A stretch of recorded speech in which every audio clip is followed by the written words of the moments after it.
C'est parti pour le grand débrief de l'ActuTech de Smartech que vous regardez en direct comme tous les jeudis à 10h45. Alors cette semaine autour de la table, nous avons une avocate, Audrey Morel. Bonjour Bonjour. Audrey.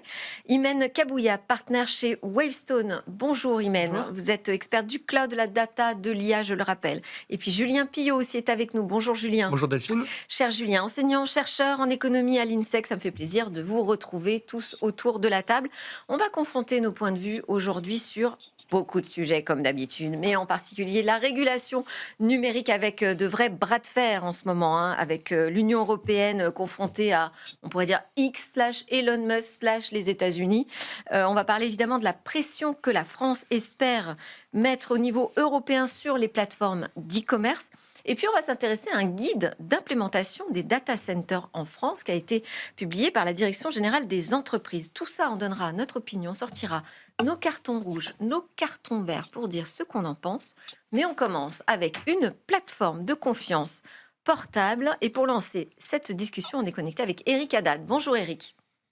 Bonjour Delphine. Vous êtes le président exécutif de NumSpot, donc co-entreprise, on le rappelle, entre DocaPost, la Banque des Territoires, Outscale via Dassault Systems Dassault et Systèmes. c'est ça, et Bouygues Télécom. Je dirais que vous êtes un peu le porte-étendard du cloud souverain 100% français face aux puissants hyperscalers américains. NumSpot créé en 2023 et là vous annoncez un virage. Qu'est-ce qui change, Eric Haddad? Alors, ce qui change, on a beaucoup écouté nos clients, de manière effectivement à pouvoir proposer une plateforme hybride de confiance. Donc, ça veut dire quoi une plateforme hybride de confiance? Ça veut dire la capacité à pouvoir définir le bon niveau de confiance en fonction de la sensibilité des données. Et enfin, la portabilité. La portabilité qui permet, bien entendu, de pouvoir bénéficier des services d'un cloud public, souverain, localisé en Europe, ou celui d'un cloud public et qualifié Second Cloud, donc par l'ANSSI, et enfin la possibilité de poser la plateforme sur un cloud privé. Et ça peut être effectivement le cloud privé d'un opérateur ou d'un client. Et ça permet en l'occurrence au client de pouvoir moderniser en termes de services gérés par NumSpot sa propre plateforme. Donc sauvegarder ses investissements, protéger ses investissements.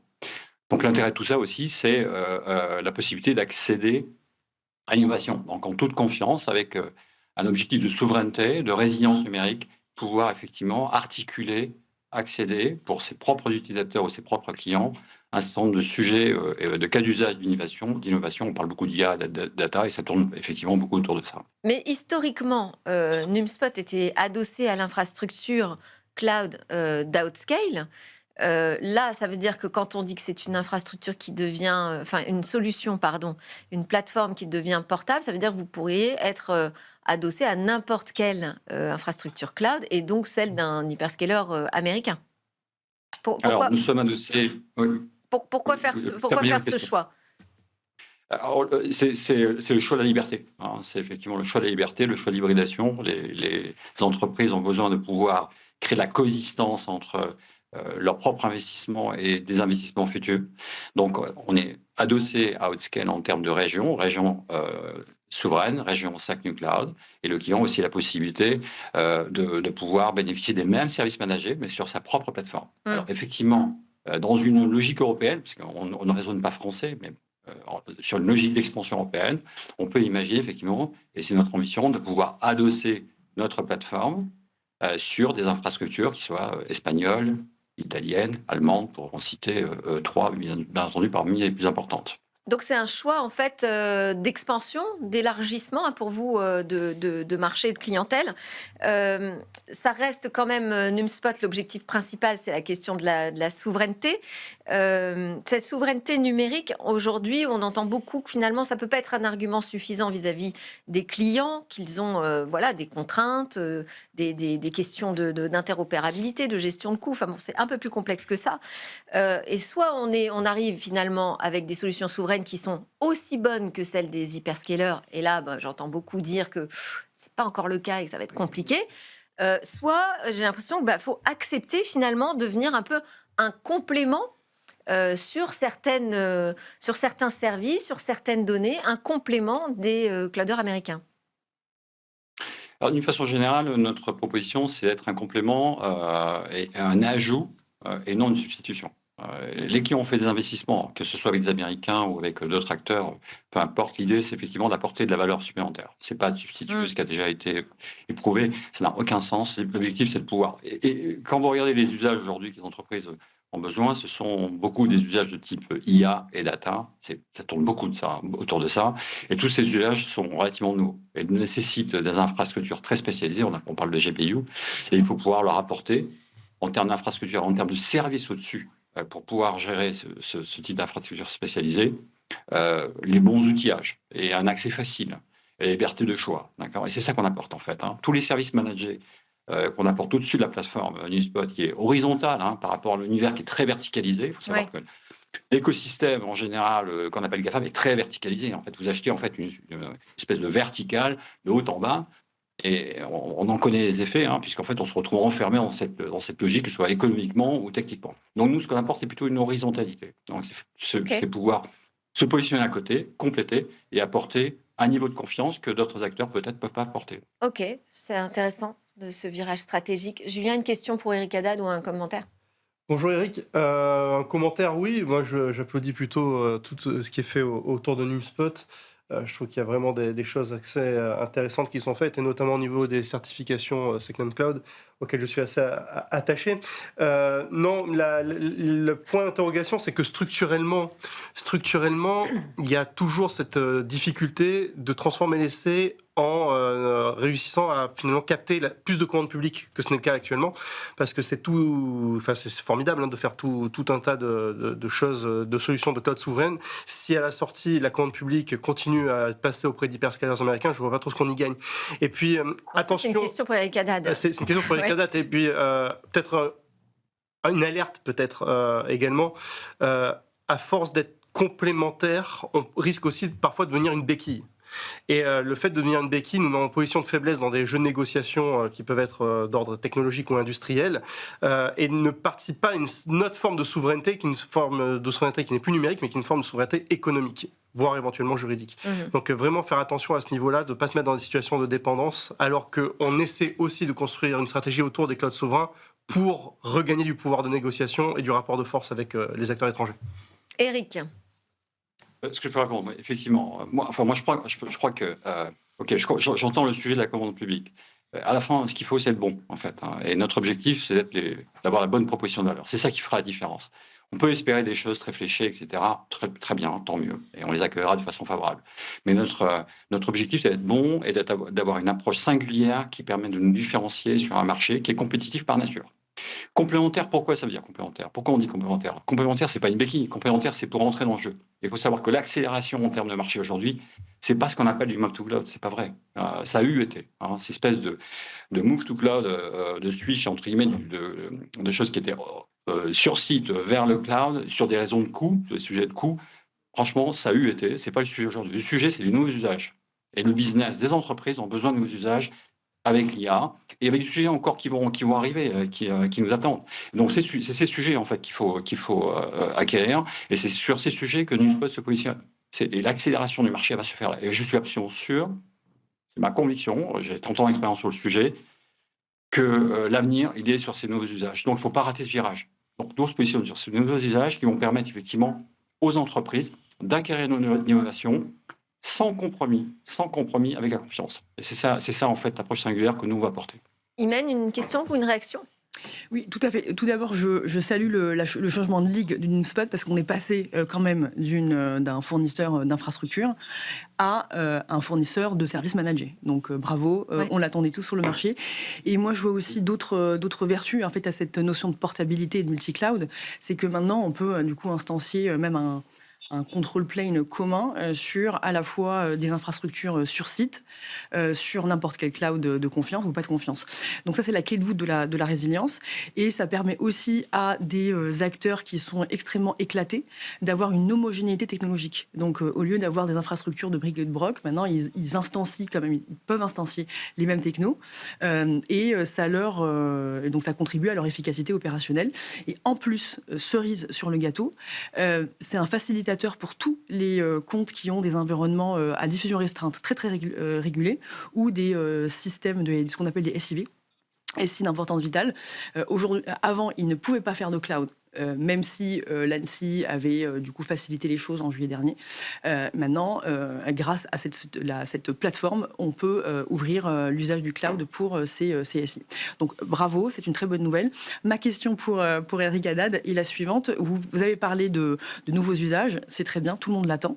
Je pense que la clé de la compétitivité de NumSpot, ça tient à sa capacité à attirer des clients, mais aussi des partenaires, des éditeurs, etc., avec votre marketplace que vous marketez autour de l'IA.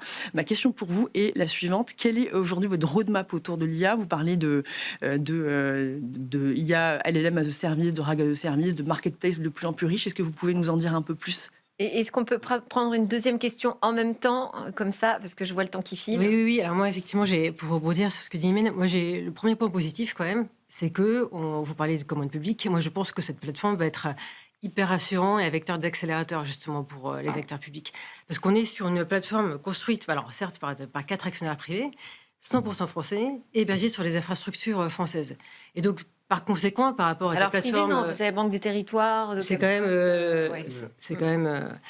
Mais du coup, par rapport à des plateformes comme AWS ou Microsoft, je pense que les acteurs vont moins se sentir dépendants justement d'acteurs extraterritoriaux. Et du coup, cette plateforme, comme ça l'a été dit clairement, ne sera pas soumise aux lois extraterritoriales. Donc tout va rester sur le territoire français ou européen. Donc ça, c'est hyper rassurant. Et l'autre point rassurant, c'est le fait d'utiliser la technologie open source. Clairement, puisque du coup, les usagers ne seront plus dépendants de code propriétaire. Et ça veut dire que chacun pourra maîtriser sa donnée et les récupérer en temps réel. Et du coup, par rapport à ça, moi, ma question, c'est... alors, c'est super, cette technologie. Est-ce que, pour le coup, indirectement, ça ne va pas entraîner des surcoûts pour les usagers pour s'adapter à cette technologie, pour mettre en place des systèmes internes d'adaptation et justement pour... est-ce qu'il y a des coûts cachés qu'on ne voit pas? Voilà, clairement. Eric, je vais vous demander de répondre très rapidement, s'il vous plaît. Aux deux questions. D'abord, oui, bien sûr, je vais féliciter Imen et puis Audrey, parce qu'effectivement, comme l'a dit Imen, quand on parle de contrôle plane commun, en fait, je vais le dire de façon différente pour l'audience. En fait, à partir de la même console, on pourra effectivement sourcer une infrastructure qui est sur le site chez le client, d'accord, et en même temps une infrastructure qui est gérée en fait par un cloud public. Hein. Donc cette capacité effectivement à avoir l'ensemble et pouvoir gérer du point de vue du DSI l'ensemble des ressources, c'est absolument fondamental. Sur la partie... Rapidement, Eric, s'il vous plaît. Oui, sur la partie open source, donc même chose pour la partie open source. En fait, l'ensemble de la plateforme est construite en open source, et donc il n'y a pas de coût caché. Au contraire, c'est la réversibilité. Donc le fait que ce soit complètement écrit en open source, les clients auront la possibilité effectivement de revenir en arrière s'ils ne sont plus satisfaits de NumSpot, puisque c'est une plateforme open source. En ce qui concerne l'IA, nous avons... En plus des services managés de type DSI, entre guillemets, qui sont assez classiques, que la plupart des DSI, des CTO avec lesquels on a travaillé nous ont demandé de construire. Donc, on a une roadmap assez ambitieuse, mais en même temps, c'est juste ce qu'il faut. Ce n'est pas les 80 ou les 200 services que vous payez. En final, vous n'en utilisez que 6 ou 30 au maximum. C'est ceux qui sont nécessaires. C'est ça qu'on a voulu construire, de façon très pragmatique. Sur l'IA, même chose. On est en train de construire, en fait, une plateforme qui permet d'avoir accès à tout ce qu'on appelle agents, LLM, RAG, etc. Mais de façon très simplifiée.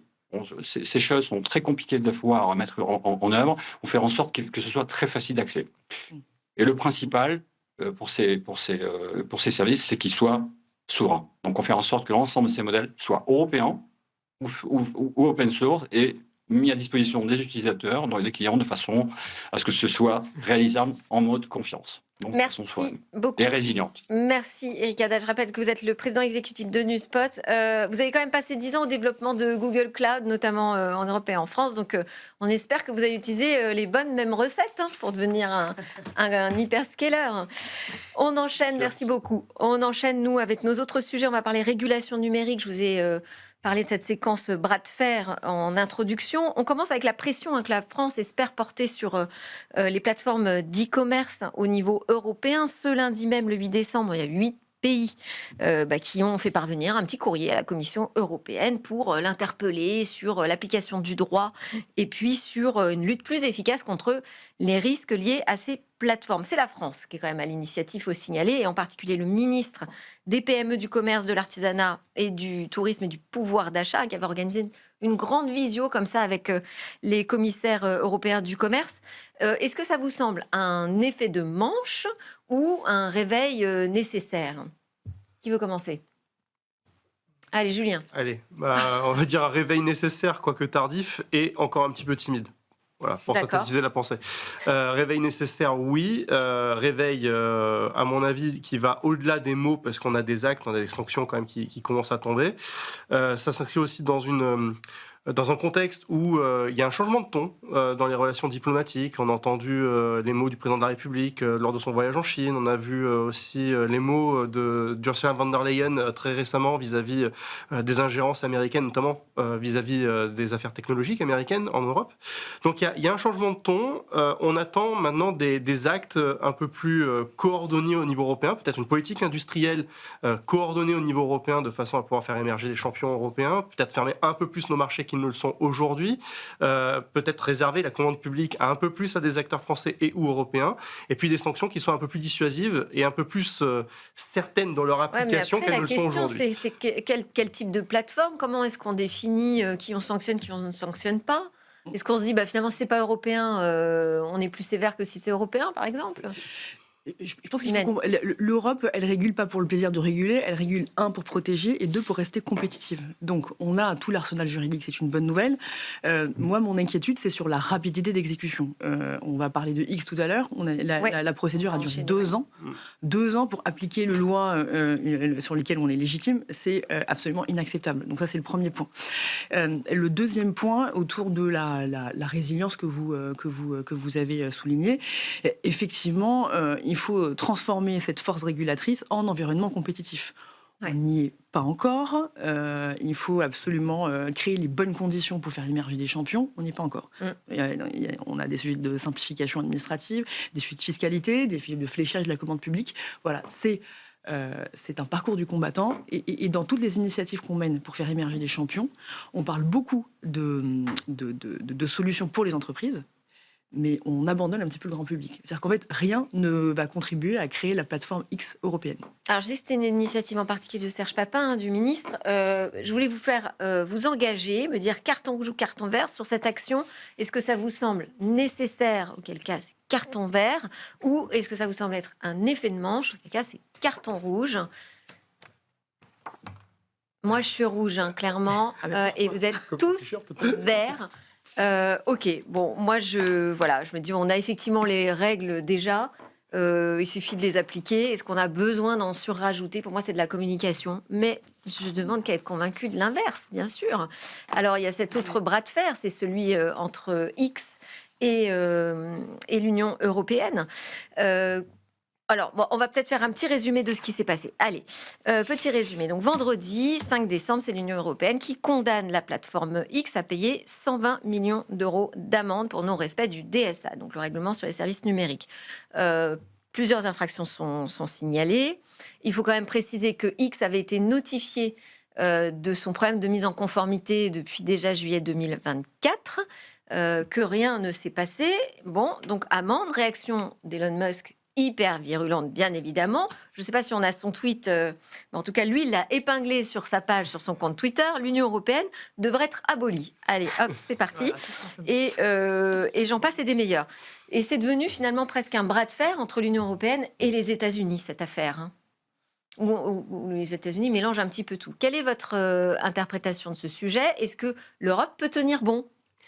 Ça rejoint le sujet d'avant. Je pense que même si on affiche des sanctions, et c'est très bien sur le papier, entre le moment où on peut les appliquer, le moment où on les applique et le moment où elles sont vraiment mises en place de manière effective, je pense que, alors soit on ne sait pas tout, il peut encore se passer des choses, parce qu'il y a des jeux économiques derrière qu'on ne maîtrise pas, et pour le coup, même s'il y a une annonce officielle de sanctions, j'attends de voir aussi dans quelle mesure elle va vraiment être appliquée. Est-ce que X va vraiment payer l'amende? Exactement, tout à fait. Je pense qu'il y a d'autres... C'est vrai que c'est une bonne première question à poser. Ouais. Imen? Déjà, le bras de fer, il est entre, pas des États, et un acteur technologique. Donc c'est même pas les États-Unis. Et donc ça dit beaucoup sur la nouvelle géopolitique où on voit des acteurs émerger qui sont extrêmement puissants parce qu'ils nous offrent l'infrastructure de communication qui est vitale. Donc notre réaction, c'est une question de survie. Donc on ne doit absolument pas se laisser enfermer, non seulement laisser vassaliser par les États-Unis, et surtout se laisser enfermer dans des rapports de force avec des acteurs non étatiques. Et puis il y a eu quand même... pourquoi c'est allé aussi haut? C'est parce qu'il y a eu un cafouillage un peu sur la nature de la sanction. Ils ont, alors, volontairement ou non, je ne sais pas, mais aux États-Unis, ils ont interprété ça comme une attaque à la liberté d'expression, alors que là, on n'est pas du tout dans ce registre, on n'est pas du tout sur une enquête sur la désinformation. Donc, est-ce que, je veux dire, carton rouge ou carton vert, est-ce que vous pensez que l'Union européenne peut gagner ce bras de fer? Oui, elle peut le gagner. Non, elle ne le gagnera pas. Tintintin. Alors Julien, ah bah non, elle gagne ou elle gagne pas? Match nul, c'est pas possible. Sans boule de cristal, c'est impossible. Mais la question n'est pas de savoir si elle peut gagner, c'est si elle a la volonté de gagner. Est-ce qu'elle va tenir bon? Parce que là où il y a une volonté, il y a un chemin. Et on n'a pas la volonté selon vous? Ou on l'a? Je crois qu'on ne chasse pas de façon uniforme et unifiée au niveau européen aujourd'hui, qu'il y a beaucoup de dissensions au sein de la Commission européenne, également au sein des États membres, et qu'effectivement, il y a cet arbitrage à avoir entre ne pas se mettre complètement à dos l'administration MAGA, ne pas non plus se mettre à dos des entreprises qui nous fournissent aujourd'hui des services qui sont clairement vitaux, et la volonté aussi de faire appliquer notre droit, nos valeurs, et finalement d'affirmer aussi notre souveraineté et de préserver aussi nos intérêts économiques. Donc cette ligne d'arbitrage, cette ligne stratégique, elle est extrêmement fine, et le problème c'est que dans une union qui n'est pas... uniforme, qui n'a pas une politique industrielle clairement définie, eh bien en vérité, ça fait le jeu de tractation, et ces tractations entre les États membres, ça fait le jeu de stratégies opportunistes qui viennent de l'étranger, qui viennent des États-Unis ou de Chine. Imen. Moi j'ai mis vert parce que j'ai envie d'y croire. Vert, vous pensez que l'Europe va tenir bon? On peut gagner ce bras de fer. Elle doit tenir bon, et je pense qu'il y a eu un sommet franco-allemand de la souveraineté numérique, donc la prise de confiance est là. Après, du coup, la difficulté sera de tous les mettre en mouvement pour justement définir une politique industrielle homogène. Mais j'ai envie d'y croire. Voilà. Naïvement, on doit y croire. Rouge ou vert? Alors, moi, on va gagner ou pas le bras de fer? Mais aujourd'hui, j'avoue que montrez-moi votre carton. Je suis assez sceptique. Ah, sceptique. Non, alors, je pense juridiquement on peut gagner, et j'ai envie d'y croire aussi, évidemment, comme tout le monde. Ouais. Mais je pense qu'aujourd'hui, on est trop dépendant, en fait, clairement, des acteurs étrangers. Et que derrière, en fait, ça va se finir par négocier ou transiger sur beaucoup d'autres sujets qu'on ne maîtrise pas, pour le coup. Je ne suis pas sûre que cette sanction va être, entre guillemets, celle qui va faire basculer ou pas, clairement, le poids de l'Europe. Mais bon, peut-être que je me trompe, et j'espère. Il y a aussi quand même cette question de fond qui est abordée par Elon Musk, il faut bien le dire, mais qu'on aborde aussi très régulièrement, c'est est-ce qu'on n'est pas dans un monde trop régulé? Est-ce qu'on n'est pas aussi face à une surrégulation européenne? C'est ça, en vrai, qui dit Elon Musk, si j'enlevais toutes les fioritures autour. Mais ça, c'est une question qui est aujourd'hui entendue au niveau européen, puisqu'il y a une procédure avec un paquet omnibus qui est censé un peu alléger les réglementations. C'est parfaitement hypocrite. C'est pour ça que moi j'hésite en fait sur est-ce qu'on va gagner ou pas ce bras de fer, parce qu'il y a potentiellement la décision qui pourrait être prise de dire finalement on est peut-être un peu allé trop loin dans nos exigences, et donc est-ce que X va payer son amende? Je ne suis pas sûre non plus. Ouais. X devra payer son amende et il s'en acquittera. La question, c'est de savoir est-ce que ce sera dissuasif et suffisamment dissuasif pour le faire modifier ses comportements. La réponse est probablement plus négative que positive. Mais en vérité, la question n'est pas de savoir quelle est l'opinion de M. Musk ou de qui que ce soit vis-à-vis de notre régulation. C'est notre régulation, elle existe. Quand elle existe, il faut savoir la faire appliquer. Sinon, elle n'a aucune valeur. Si on n'est pas capable de faire appliquer les règles dont on se dote, ou imparfaitement et trop lentement en fait appliqué. Mais si on ne fait pas preuve finalement de notre capacité, si on ne fait pas la démonstration de notre capacité à pouvoir engager un rapport de force, en vérité on devient un paillasson pour n'importe quel acteur mondial qui a un petit peu de pouvoir, quoi. Allez, on tient bon. On continue, on termine avec la Direction générale des entreprises ADGE qui a publié un guide sur l'implantation et donc l'installation de data centers, de centres de données en France. Moi, j'ai vu qu'il y avait plein d'informations hyper intéressantes là-dessus. Voilà, d'abord, il y a un rappel qui dit que ces centres de données sont soumis à la loi zéro artificialisation nette. Donc voilà, donc on ne peut pas faire tout et n'importe quoi. Il y a des critères qui sont proposés pour que les collectivités puissent décider si oui ou non c'est pertinent d'implanter, je vais y arriver, un data center dans sa localité. Il y a la question d'électricité, de l'impact environnemental. Visiblement, en Ile-de-France, c'est complètement saturé déjà. Est-ce que parce que c'est vraiment une task force en fait qui s'est constituée entre Business France, la Direction générale des entreprises et je ne sais plus qui, d'autres directions de l'énergie, du climat et de l'aménagement et du logement, qui travaillent vraiment à l'installation. Donc c'est une façon aussi quand même de dire la France, elle a envie de dérouler le tapis rouge au centre de données. Est-ce qu'on emploie la bonne tactique? Est-ce que c'est ça qu'il faut faire selon vous? Je pense Oui, que, non. Oui, pardon. Oui. Oui. Alors oui, pourquoi? Parce que je pense qu'en donnant un cadre, on facilite l'implémentation des centres de données. Donc ça, c'est une très bonne nouvelle parce que c'est un parcours du combattant en fait d'ouvrir un data center. Donc ça, c'est une bonne nouvelle. Et surtout, ça rend la France attractive, parce qu'elle facilite l'implantation, et en plus selon des normes environnementales qui sont à saluer par tout le monde. Et ça permet d'attirer à nous les milliards d'euros d'investissement dans le plan AI Continent, dans le plan d'investissement IA à l'échelle européenne. Et ça va booster forcément notre compétitivité. Mais là aussi, il ne faudra pas céder sur les critères face au giga-projet de centre de données. Faudrait. Oui, c'est vert. Oui, complètement vert. Ouais. Pour le coup, effectivement, le guide, clairement, s'il sort aujourd'hui, c'est justement pour qu'il s'inscrive en lien avec la politique nationale de l'IA et aussi pour que chaque acteur local puisse bénéficier d'un centre d'hébergement souverain. Après, le gros sujet aujourd'hui, c'est qu'avec toutes les contraintes environnementales, énergétiques et de connectivité, il y a des délais, en fait, clairement, pour implanter les data centers qui sont 10 fois trop longs par rapport aux ambitions sur l'IA. Donc l'objectif, il donne une idée des délais. Il dit que ça peut varier entre 2 à 3 ans, voire 6 à 9 ans pour les travaux les plus importants. 2 à 3 ans, clairement, oui. 6 à 9 ans, c'est même optimiste. Et justement, alors le point positif, c'est que ce guide clairement dit qu'ils sont en train de retravailler au fait de mettre en place une procédure accélérée pour certains centres de données. Alors, on avait peur que ce soit un peu tombé à l'eau avec la loi pour la confiance pour l'économie numérique, qui, avec le contexte politique, est entre guillemets en suspens aujourd'hui. Là, on a l'impression quand même que ce sujet est maintenu et c'est hyper important parce que sinon, entre guillemets, il va y avoir un gros décalage entre les ambitions de l'IA, les nouveaux usages liés au déploiement des nouvelles technologies et le fait de pouvoir les stocker sur des infrastructures locales. Maintenant, le risque, c'est que... Local, mais détenu par qui? On ne sait pas. Et il reste que 10 secondes dans cette émission. Donc Il reste que 10 secondes. Donc très bien, parce que c'est informatif pour le citoyen comme pour les collectivités. Okay. Carton rouge, néanmoins, parce que la question de la souveraineté est quasiment éludée complètement. La question des technologies qu'on embarque dans les data centers n'est pas du tout évoquée. J'ai compté le nombre d'occurrences à la souveraineté. Je crois qu'il y a 3 fois l'évocation sur 19 pages. Une seule fois la redondance, voire 0.